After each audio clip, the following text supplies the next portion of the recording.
In 1849, thousands of Sumerian and Akkadian cuneiforms were found at the ancient cities of Sippar and Nippur, and amongst all the tablets discovered, a dozen of them are about the Garden of Eden.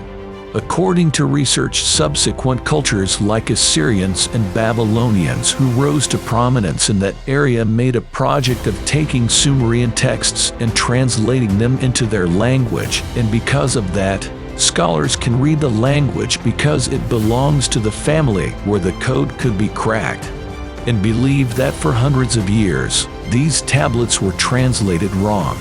Sumerian and Akkadian researcher and author of 8 books regarding Sumerian translation, Anton started translating the tablet. He noticed a completely different version of the Garden of Eden. What's more interesting is, in the biblical text, the idea of heaven or paradise comes from the Greek word paradisios, and which literally means an enclosure for wild animals. He goes back to the original translation in the Sumerian tablets, in which says, "The men who serve the gods work for them in the garden and are treated like animals."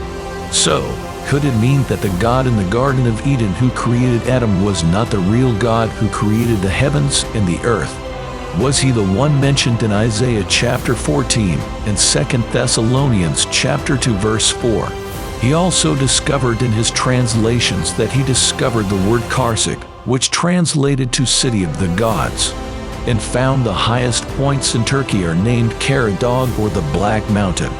In the back of that mountain there is a little plain which they believed it's the location of the Garden of Eden.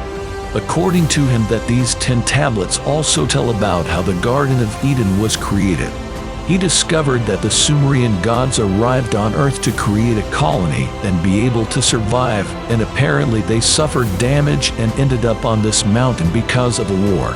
And he also believes that there are conflicts in the heavens. And on the genealogy of the land tablet, these called gods are going to change the way life gets implanted on Earth. He also mentioned that the text of Eden depicted clearly and quite frequently the reptilian features of the gods. And he personally estimated that the gods arrived approximately 300,000 years ago and derived from the fact that Homo sapiens arrived shortly after. Throughout the text, genetics and the transformation of the human being are recurrent themes. And he states that the Anunnaki are not alone when they arrived because there were already humans on Earth. If this is true, who are these humans? If Anton translated the tablets correctly, was it possible that Cain's wife was from these humans before the Anunnaki arrived? Or, do you still believe that Adam was the one who was commanded by God to be fruitful and multiply? So, what do you think?